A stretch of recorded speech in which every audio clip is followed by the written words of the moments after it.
જય માતાજી, જય શ્રી કૃષ્ણ. આજે મારે વાત કરવી છે રામ અને રાવણની. બેયની રાશિ એક છે પણ ફરક બહુ છે. અરે એમ કહેવાય કે રામ કરતાં સંપત્તિ રાવણ પાસે જાજી હતી, પણ તપ પણ રાવણ પાસે મહાન હતું. અરે એની પાસે શક્તિ પણ બહુ હતી, કારણ કે શિવનો પરમ ભક્ત હતો. અને ભાઈ સદા શિવનો જે ભક્ત હોય એનામાં શું ખામી હોય? અરે રાવણ એના બગીચાની અંદર એમ કે આટલા ફૂલ ખીલે એટલે એટલા જ ખીલે. રાવણ વરસાદને એમ કે આટલો વરહે એટલે જ વરહે. એટલે એમ કહેવાય કે નવે ગ્રહ ઢોલીએ બાંધા રે, બ્રહ્માજી ધોતિયા ધુવે રે. નવે ગ્રહ એને ઢોલીએ બાંધી લીધા હતા. ગમે એ ગ્રહને ગમે એ હુકમ દઈ શકે ભાઈ. પણ રાવણમાં શક્તિ હતી, સમજતો તો બધુંય હતું. તો આપણને એવું દેખાવમાં આવે કે સીતાનું હરણ કરી ગયો, એની પત્ની બનાવવાની ઈચ્છા હતી એની. એવું કાંઈ નથી ભાઈ. સીતાજીને જઈએ રાવણે ઉપાડ્યા તો અહીંયા માં કઈને ઉપાડ્યા. અને જો સીતા લંકામાં જાય તો જ રામ લંકામાં જાય. રામને લઈ જવા બહુ ભાઈ અતિ કઠિન તપ કરવું પડે. અને રાવણને ખબર હતી હું મરવાનો છું, પણ રામને ખબર કેવી રીતે પાડવી કે મારી નાભીમાં અમૃત કુંભ છે. એટલે એનો ભાઈ વિભીક્ષણ જાય છે, ભાઈ ત્યાં બહુ ખોટું કર્યું છે. માં જાનકીનું હરણ કર્યું છે તે બહુ ખોટું કર્યું છે. કે ભાઈ મેં ખોટું નથી કર્યું, જે કર્યું તે સાચું જ કર્યું છે. અને જો વિભીક્ષણને રાવણ ઠોકર ન મારે તો વિભીક્ષણ રામને ચરણે ન જાય, કારણ કે ભાઈને મૂકીને ભાઈ ન જાય. એટલે અમુક લોકો એવી કમેન્ટ કરે કે રામ ને રાવણ એક હતા, રાવણમાં શક્તિ જાજી હતી, રાવણ પાસે તપ જાજુ હતું, એવો મહાન બળિયો હતો, 10,000 હાથીનું બળ એનામાં હતું, તો એ રામ જીતી ગયા ને રાવણ કેમ ન જીતો? ભાઈ મારો કહેવાનું જગતની અંદર એક જ છે કે 5 રૂપિયા હાટું થઈને ભાઈ ભાઈના ગળા કાપી નાખેશ, એક શાહ હાટું થઈને ભાઈ ભાઈના ગળા કાપી નાખેશ.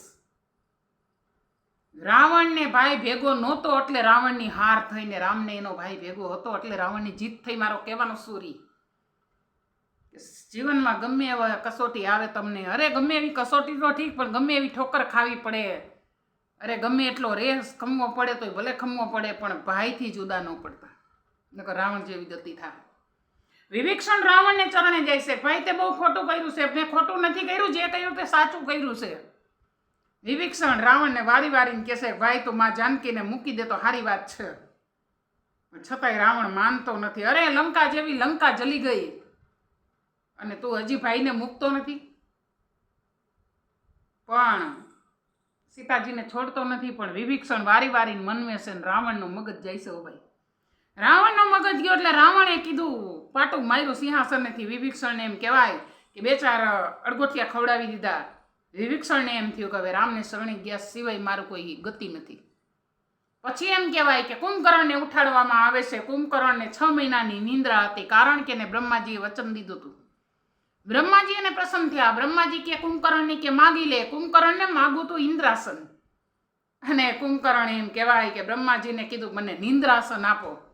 બ્રહ્માજી કે જા આજથી તું નિંદર જ કરીશ કાંઈ. કુંભકર્ણ કે આખું વરસ હોઈ જાવ તો મારા મન મૈરામાં શું ફેર રહે? પણ કે જા 6 મહિને જાગીશ. 6 મહિના કુંભકર્ણ નિંદર કરતો. વિચાર તો કરો તમે. અને એ ઊભો થાય એટલે એમ કહેવાય કે લગભગ 50 થી 60 મણ રસોઈ બનાવવી પડે. અરે 200 લીટર 300 લીટર પાણી તો એક ઘૂંટડામાં પી જતો. આવો કુંભકર્ણ મહાન હતો ને એને જઈ રાવણ કહેવા ગયો કે સેતુ બાંધી અને રામેશ્વરની સ્થાપના કરી અને રામ આપણા લંકામાં ચડાઈ કરવા આવે છે. વિભીક્ષણ કે ભાઈ ખોટું તો કર્યું, પણ મારા માટે તો બહુ સારું કર્યું છે, કે કારણ કે મારે રામને હાથે જ મરવું છે, કારણ કે મારો ઉદ્ધાર થઈ જાય. આ જેમ કહેવાય કે રાવણ કુંભકર્ણને જગાડી અને કુંભકર્ણ એમ કહે છે કે ભાઈ તે ખોટું તો કર્યું જ છે, પણ આમ સારું કર્યું છે. લાય હું મેદાનમાં રણ મેદાનમાં જવા તૈયાર છું, પણ ત્યાં કુંભકર્ણનો પણ ઉદ્ધાર થઈ જશે. રાવણ અને રામ બેયની વાત આવે છે. એક જીતે ને એક કેમ હારે. બે તો કે જીતે જ નહીં. જુગારી હોય તો બે ન જીતે, ભાઈ ભાઈ હોય તો બે ન જીતે, આગળ પાછળ તો હોય જ છે. પણ મારો કહેવાનો સૂરી છે કે વિભીક્ષણ જો રામ પાસે ન ગયા હોત, રાવણે વિભીક્ષણને ઠોકર મારી ન હોત, તો રામને કોણ કહેત કે આની નાભીમાં અમૃત કુંભ છે. રામ તો બ્રહ્મ છે એને ખબર જ હતી, પણ નિમિત્ત બનાવવા માંગતા હતા. અમુકને નિમિત્ત બનાવે કે આના નાભીની અંદર અમૃત કુંભ છે. રાવણને અતિ પ્રયત્ન કરે છે રામ, છતાં મરતો નથી. વિભીષણ પડખે ચડીને કહે છે ભગવાન એની નાભીમાં એક બાણ મારો, હમણાં એનો ભૂકો. વિભીષણ ગાદીએ બેહે છે, રાવણનો ઉદ્ધાર થઈ જાય છે. જોકે મરતો નથી પણ ઉદ્ધાર થઈ જાય છે, કારણ કે રામ જેવો રામ જેના પડખે હોય એના એ ભૂમિની અંદર રામ હોય તો કેનો ઉદ્ધાર ન થાય. આજ વિભીષણનો ઉદ્ધાર, રાવણનો ઉદ્ધાર થઈ જાય છે, વિભીષણનો ઉદ્ધાર થઈ જાય ને કુંભકર્ણનો પણ ઉદ્ધાર થઈ જાય ને આખી લંકાનો પણ ઉદ્ધાર થઈ જાય છે. પણ છેલ્લે છેલ્લે લક્ષ્મણને રામ કહે છે કે રામ, લક્ષ્મણને શું કહે છે કે લક્ષ્મણ, રાજનીતિ શીખવી હોય ને તો રાવણ પાસે શીખવા જેવી છે. વિચાર તો કરો, બ્રહ્મનો ભાઈ રાવણ પાસે રાજનીતિ શીખવા જાય, માણા કેવો હોય છે.